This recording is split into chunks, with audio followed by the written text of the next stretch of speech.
Have you ever been with a group of friends and you're having a conversation and all of a sudden things escalate, tensions get a little high, might seem like conflict is about to arise, and you have that one friend in the group that's like, wait a minute guys, let's talk about it. Can't we just get along? Or you might have that friend when you're having some issues, whether it be with somebody you're in a relationship with or at work, you can call them 2 o'clock in the morning or 2 o'clock in the afternoon. They will make themselves available to you. They're very patient, they're very kind, they just kind of put you at ease. You feel very supported. They just might be a high S. I've been talking about in this series the DISC value assessment. And what that means is, in this series, I've been talking about DISC. DISC is an assessment that measures human behavior and personalities. It measures how you show up. I've talked about the D, which is very dominant. I've talked about the I, which is very influential. And now I'm going to talk about the S. As I'm talking about it, I want you to listen to see, does that fit my personality type? Now, when you think about words like steady and loyal and supportive and maybe even conflict avoidant, S will come to mind. There are 3 main characteristics that I'm going to talk to you today as it relates to the high S as a leader of a team. The first characteristic of a high S leader is they tend to be steady and supportive. They don't rush through things. You know exactly what to expect. They keep everything calm. When there's different crises that's about to evolve, they're the ones that stay calm. You could perhaps think of some presidents that have had that calm presence. Perhaps when the nation is at war, they're the ones that say everything is going to be all right. The high S leader also tends to not make impulsive decisions because they tend to think through things very carefully, trying to make sure that their team members are heard, they're seen, and they know exactly the direction they're moving in. This, of course, creates an environment that reduces stress and boosts a sense of morale amongst the team. The second characteristic of a high S leader is they're loyal and they're trustworthy. As you can imagine, having a leader who is loyal and they're trustworthy and they build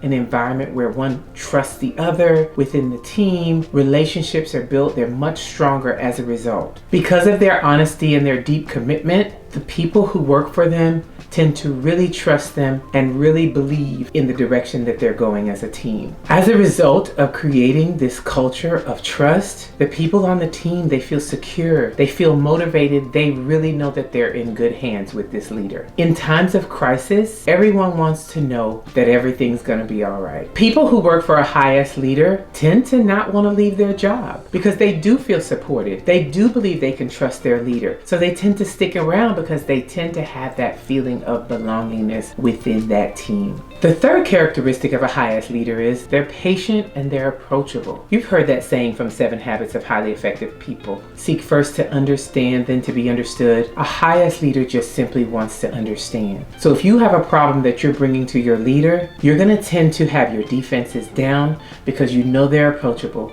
You know they're not going to rush to judgment, and you know they're going to want to listen to what you have to say. This is important because as a result, people want to collaborate more, they feel heard, they feel valued. And we know, especially nowadays, everyone wants to feel as if they have value, especially in their workplace. They might have what we call an open door policy. You can come in and talk to me, or they'll come and take the initiative and check in with you just to make sure everything is okay. As you can imagine, a high S as a leader truly cultivates an environment that is not just a safe space, but can also become a brave space. Now, as I mentioned during the last video, there's always a blind spot. Now, when it comes to a high S as a leader, their first blind spot is they have a resistance to confrontation. We all know in life, conflict is going to happen. You can't avoid it. However, when you have a high S as a leader, they might tend to avoid the conflict. Therefore, you might have things that are brewing. There's an undercurrent going on, but they just really want everybody to feel safe and supported, and they may not directly deal with the conflict at hand. A second blind spot of a high S would be over accommodating. And I could speak to this because I have many people that I know that have all these wonderful qualities, but unfortunately, they tend to put the needs of others before themselves. So sometimes they could be martyrs of sort. They could be suffering and you don't even know it simply because they're not thinking about themselves. They're all about others. So as it relates to a high S, They have to be careful about thinking about their needs and understanding that that's not a selfish thing, because when you take care of yourself, you can better take care of others. The third blind spot of a high S is they struggle with making quick decisions. There are times that decisions have to be made that are very time sensitive, and you need to be able to make that pivot quickly. So that blind spot is like, wait a minute, we have to take our time, yet wait, let's pay attention, because this time there's a decision that has to be made, and it has to be made immediately. Finally, the greatest fear of a high S is the fear of losing that stability. They need things to become stable. They don't move at a fast pace. They want things to move slowly as possible. And as you can imagine, there are moments in life where we do have to move quickly, as I mentioned. So if you're a high S leader,